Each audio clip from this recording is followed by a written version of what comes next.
کاش کہ کوئی بندہ اس عمل کو مضبوطی سے تھام لے، کاش کہ کوئی بندہ اس وظیفے کو مضبوطی کے ساتھ کرے اور لگاتار کرے اور متواتر کرے۔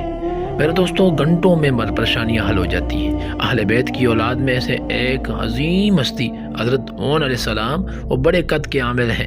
انہوں نے فرمایا کہ میرے پاس ایک ایسا خزانہ ہے جسے میں اللہ کی بارگاہ میں پیش کر دوں تو وہ رات کو دن بنا سکتا ہے اور دن کو رات۔ میرے دوستوں، یہ ایسا خزانہ ہے۔ کسی شخص نے پوچھا وہ کیا خزانہ ہے، کون سا خزانہ ہے؟ تو انہوں نے کہا میں سورہ توبہ کی آخری 2 آیات میں وہ خزانہ دیکھتا ہوں، ایسا خزانہ جو کہ میں اللہ کی بارگاہ میں ان کو پڑھ کر پیش کر دوں تو وہ میری بات کو پوری کر دے گا۔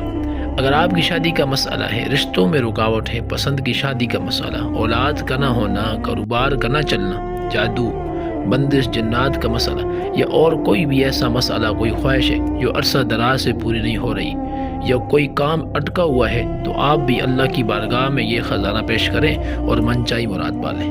میرے دوستوں، اس عمل میں نماز کا ضروری ہے، فرض نمازیں ضروری ہیں، اور اس عمل کے کرنے کا طریقہ یہ ہے، نماز کے ساتھ 21 مرتبہ پڑھ کر دعا کرنی ہے، اور رات کو 2 تسبیح یا 313 مرتبہ، اول آخر 11 مرتبہ، ٹھیک ہے، درود شریف پڑھنا ہے۔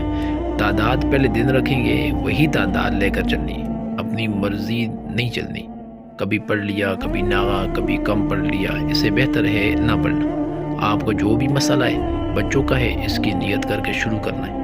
عمل کے درمیان بات چیت نہیں کرنی، عمل سے پہلے 1.25 کلو چینی یا اتنے پیسے اپنے ملک کی کرنسی کے مطابق صدقہ دے کر شروع کرنا ہے۔ جس نے عمل کرنا ہے وہ 5 مرتبہ سورہ اخلاص پڑھ کر ہمیں ہدیہ کر کے سبحان اللہ کہتے ہیں، ٹھیک ہے۔